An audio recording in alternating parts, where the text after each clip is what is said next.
चलिए बुलेटिन में सबसे पहले बात करेंगे बाजार की, जहां निफ्टी बैंक की मंथली एक्सपायरी पर बाजार हरे निशान पर बंद हुआ। निफ्टी बैंक में शॉर्ट कवरिंग और आरआईएल एचडीएफसी बैंक में तेजी से बाजार में जोश रहा। सेंसेक्स 526 और निफ्टी 119 अंक चढ़कर बंद हुए। आइए मार्केट का पूरा हाल समझ लेते हैं सुमित मेहरोत्रा से। तो सुमित, सबसे पहले ये बताएं कि बाजार की तेजी में क्या कुछ हाईलाइट्स रही हैं आज।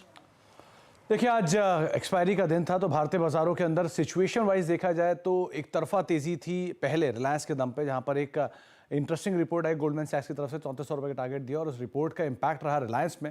रिलायंस के दम पर ऑयल एंड गैस चला और साथ साथ एबीबी पे एक रिपोर्ट आई यूबीएस की, जिसके दम पे कैपिटल गुड्स चलता हुआ दिखाई पड़ा और कैपिटल गुड्स और ऑयल एंड गैस के दम पर पूरा बाजार में एक अच्छी खरीदारी आते हुए दिखाई पड़ी।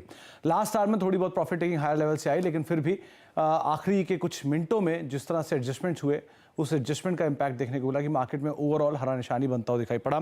सेंसेक्स हरे निशान में, निफ्टी हरे निशान में, निफ्टी बैंक हरे निशान में, PSU bank flat to negative रहा। रियल्टी में खरीदारी देखने को मिली। मिड कैप स्मॉल कैप दोनों तेजी में थे। मिड कैप फ्लैट था, स्मॉल कैप में 1% के आसपास का अपमूव आता हुआ दिखाई पड़ा। लेकिन ओवरऑल एक अच्छा सेशन कह सकते हैं, जहाँ पे ओवरऑल पूरे दिन एडवांस डिक्लाइन में एडवांसेस फेवर में थे। लास्ट तक आते थे डिक्लाइन थोड़े ऊपर आए। सुमित, ये भी बताएं कि कौन से सेक्टर्स में एक्शन और कौन से सेक्टर्स ऐसे रहे जिसमें सुस्ती छाई रही। तो पहले आज बाजार का सबसे बड़ा मूव जो था वो था रिलायंस इंडस्ट्रीज में। दिग्गज में आज करीब 3.5% का उछाल, मारुति 2% ऊपर, बजाज ऑटो 2.5% ऊपर, बजाज फाइनेंस करीब 1.5% के आसपास की बढ़त देखने को मिली। इसके अलावा गिरने वाले शेयरों की अगर बात की जाए तो आज यूपीएल में प्रेशर था 2% का, हीरो मोटोकॉर्प 2% नीचे, विप्रो 1.5% नीचे, अपोलो हॉस्पिटल करीब 1.5% बिकवाली यहाँ पर आते हुए दिखाई पड़ी।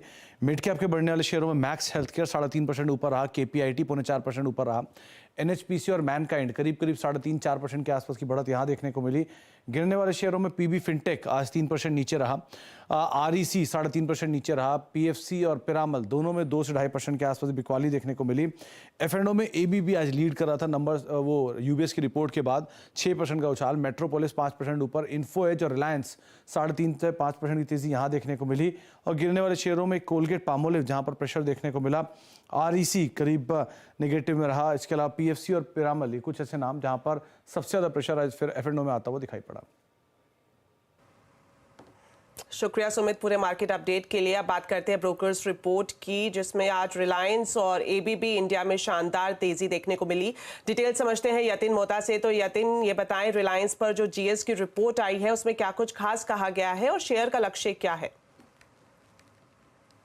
क्लियरली रिलायंस इंडस्ट्रीज आज निफ्टी का टॉप गेनर बना हुआ है। और रिलायंस इंडस्ट्रीज की बात करें तो गोल्डमैन सैक्स का आज एक बड़ा रिपोर्ट रिलायंस इंडस्ट्रीज पे आया है। कंपनी के शेयरों में गोल्डमैन सैक्स को ज़्यादा तेज़ी लगती है और इनका लक्ष्य रिलायंस के काउंटर पे है 3,400 रुपये। गोल्डमैन सैक्स को लगता है कि यहाँ से रिटर्न ऑन कैश, क्योंकि बहुत सारा केपेक्स कंपनी का कंप्लीट हो चुका है, बड़े प्रोजेक्ट्स कंप्लीट हो चुके हैं, यहाँ से 12% रिटर्न ऑन कैश शायद रिलायंस इंडस्ट्रीज को मिलता हुआ दिखाई पड़े FY25 में।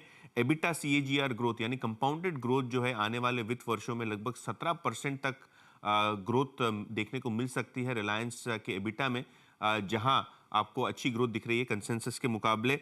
रिलायंस इंडस्ट्रीज ने लगभग $125 बिलियन का केपेक्स यानी बड़ा प्रोजेक्ट जो इन्होंने पेटकेम और टेलीकॉम में किया है, इसके रिटर्न्स अब दिखना शुरू हो जाएंगे, ऐसा गोल्डमैन सैक्स का मानना है।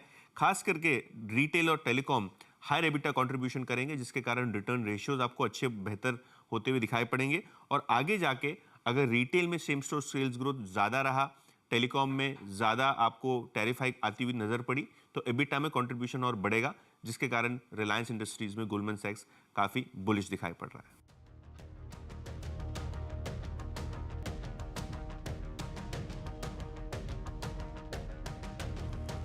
यतिन साथ ही ये भी जानना चाहेंगे, यूबीएस की रिपोर्ट के बाद एबीबी इंडिया में 6% की तेजी रही है, तो एबीबी को लेकर क्या कुछ कहा गया है।